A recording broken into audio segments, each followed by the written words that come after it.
আজ আমরা শুরু করব প্রাচীন ভারতের ইতিহাস রচনার উপাদান থেকে বেশ কিছু প্রশ্ন এবং তার উত্তর। ঋগ্বেদের কোন অংশ পরবর্তী বৈদিক যুগে রচিত বলে মনে করা হয়? এটি হবে দশম মণ্ডল। ঋগ্বেদে মোট কটি স্তোত্র আছে? 1028টি। সত্যমেব জয়তে কথাটি যে গ্রন্থ থেকে গৃহীত হয়েছে তা হলো মুন্ডক উপনিষদ। বেদ পাঠ করার নিয়ম সংবলিত সাহিত্য যে নামে পরিচিত তা হলো বেদাঙ্গ। ত্রিপিটকের পিটক কথাটির অর্থ হলো ঝুল। ভারতে চতুর্বর্ণ প্রথার উল্লেখ পাওয়া যায় ঋগ্বেদের দশম মণ্ডলের পুরুষ সূক্তে। ষোড়শ মহাজনপদ সম্পর্কে যে গ্রন্থ বা গ্রন্থগুলি থেকে জানা যায় তা হলো ভগবতী সূত্র ও অঙ্গুত্র নিকায় উভয় থেকে। বেদ সংশ্লিষ্ট কোন প্রকার গ্রন্থে বানপ্রস্থ জীবনের ধর্মতত্ত্ব আলোচিত হয়েছে? এটি হবে আরণ্যক। শব্দ সংখ্যার নিরিখে পৃথিবীর একক বৃহত্তম কাব্যগ্রন্থ কোনটি? মহাভারত। বিক্রমাঙ্ক দেবচরিতে যে রাজার কীর্তি কাহিনী বর্ণিত হয়েছে তা হলো ষষ্ঠ বিক্রমাদিত্য। গঞ্জাম লেখ থেকে কোন রাজার কীর্তি সম্পর্কে জানা যায়? শশাঙ্ক। নিচের কোন গ্রন্থটি লক্ষণ সেনের সমসাময়িক হলায়ুধের রচনা? উল্লেখিত সবকটি। যাগযজ্ঞের রীতিনীতি, আচার-অনুষ্ঠান ইত্যাদি সম্পর্কে বেদের যে অংশে উল্লেখ পাওয়া যায় তা হলো ব্রাহ্মণ। নিচের কোনটি একটি হিন্দু বিষয়ক গ্রন্থ? চালুক্যরাজ দ্বিতীয় পুলকেশীর কাছে হর্ষবর্ধনের পরাজয়ের সম্পর্কে উৎস হলো আইহোল প্রশস্তি। কোন বেদে সর্বাপেক্ষা বেশি সংখ্যক মন্ত্র বা শ্লোক সংকলিত আছে? এটি হবে ঋগ্বেদ। বেদ সংশ্লিষ্ট কোন প্রকার সাহিত্যে আত্মা ও পরমাত্মা সম্পর্কিত দর্শন প্রসঙ্গে আলোচনা করা হয়েছে? উপনিষদ। গৌতম বুদ্ধের পুনর্জীবন সম্পর্কে জানা গুরুত্বপূর্ণ উৎস হলো জাতক। নিচের কোন গ্রন্থটি রাষ্ট্রকূটরাজ অমোঘবর্ষ রচিত? রত্নমালিকা ও কবিরাজমালা উভয়। ব্যাক্ট্রিয় রাজা মিনান্দার ও বৌদ্ধ ভিক্ষু নাগসেনের মধ্যে কথোপকথনের ভিত্তিতে রচিত গ্রন্থের নাম হলো মিলিন্দ পণ্য। কোন গ্রন্থ থেকে আলেকজান্ডারের ভারত আক্রমণ সম্পর্কে সবিস্তারে জানা যায়? তা হলো ইন্ডিকা। এটি মেগাস্থেনিসের রচিত। নিচের কোন গ্রন্থটি চক্রপাণি দত্তের রচিত নয়? সেটি হবে শব্দচন্দ্রিকা। প্রাচীন ভারতের একটি জ্যোতির্বিদ্যা বিষয়ক গ্রন্থটি হলো পঞ্চসিদ্ধান্তিকা। অজন্তা বৃহচিত্রগুলি কিসের কাহিনী বর্ণিত হয়েছে?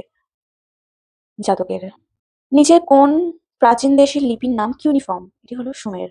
গুজরাটের আঞ্চলিক ইতিহাস সম্পর্কে জানা যায় যে গ্রন্থ থেকে তা হলো রাসমালা। পোড়ামাটির তালিতে লিখিত গিলগামেশ হলো মেসোপটেমিয়ার মহাকাব্য। প্রাচীন গ্রন্থ জেন আবেস্তায় জরাথুস্ট্রের উপদেশাবলী সংশ্লেষিত রয়েছে।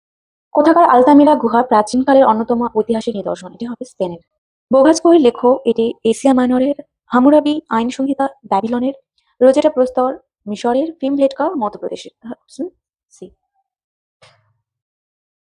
রামচরিত রচিত সন্ধ্যাকর নন্দীর গৌরবাহ বাগপতিরাজ রচনা করেন। মালবিকা অগ্নিমিত্রম কালিদাসের রচিত সি ইউ কি? এটি হিউয়েনসাং, যিনি হর্ষবর্ধনের সময়কালে এসেছিলেন, তাই এটি হবে এ। জেন আবেস্তা এটাকে ধর্মগ্রন্থ কোথাকার? ইরানের। হিব্রু বাইবেল ইসরায়েলের, ইলিয়াড গ্রিসের, গিলগামেশ মেসোপটেমিয়ার। বৈদিক যুগে স্বর্ণমুদ্রা ছিল মনা-অনিশ, সাতবাহনদের পতিন, পালদের মুদ্রা ছিল নারায়ণী, চোলদের মুদ্রা ছিল ক্যাশু। আর্যভট্ট ও বরাহমিহির কোন যুগের মনীষী ছিলেন? তারা ছিল গুপ্ত যুগের।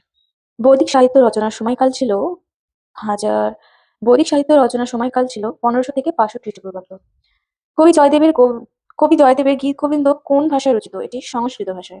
নিম্নোক্ত ব্যক্তিদের মধ্যে মৃতক্ষরা কে লিখেছেন? লিখেছেন বিজ্ঞানেশ্বর। রাজতরঙ্গিনী ও হর্ষচরিত গ্রন্থ দুটির রচয়িতা যথাক্রমে কলহন ও বাণভট্ট। ও কুয়ো কি গ্রন্থটি রচনা করেন ফাহিয়ান। নিচের কোন নাটকে চারু দত্ত ও বসন্ত সেনা নামক চরিত্র দুটির উল্লেখ পাওয়া যায়? এটি মিথ্যাবাটিকম।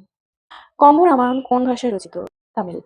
জাতকের গল্পগুলি যে ভাষায় রচিত তা হলো পালি। সন্ধ্যাকর নন্দী যে রাজবংশের সভাকবি ছিলেন তা হলো পাল। শ্রীকৃষ্ণ বিজয় কাব্যের রচয়িতা হলেন মালাধর বসু। ফাহিয়ানের ভারত আগমনের সময় গুপ্ত সম্রাট ছিলেন দ্বিতীয় চন্দ্রগুপ্ত। গীত গোবিন্দের রচয়িতা জয়দেব বাংলার কোন রাজার সভাকবি ছিলেন? বাংলার লক্ষণ সেনের। বৌদ্ধ প্রথা ও ইতিহাস অনুযায়ী চন্দ্রগুপ্ত মৌর্য ছিল মৌর্য নামক শূদ্র। ধৈ কোন রাজার সভাকবি ছিলেন? লক্ষণ সেনের। কলহনের রাজতরঙ্গিনী কোন অঞ্চলের ঐতিহাসিক বিবরণ দেয়? কাশ্মীরের। নিচের কোনটি বৌদ্ধ ধর্মতত্ত্ব সম্বন্ধে উল্লেখ রয়েছে? যেতে রয়েছে ধর্মপদ। মৌর্য সাম্রাজ্যের পাটলিপুত্র নগরের পৌর শাসন সম্পর্কে জানার সর্বাপেক্ষা মূল্যবান উৎস হল ইঞ্জিকা, মেগাস্থেনিসের রচিত। বিশিষ্ট ব্যাকরণবিদ পতঞ্জলি কার সমসাময়িক ছিলেন? পুষ্যমিত্র শঙ্করের। ঋতুসংহারের রচয়িতা হলেন কালিদাস।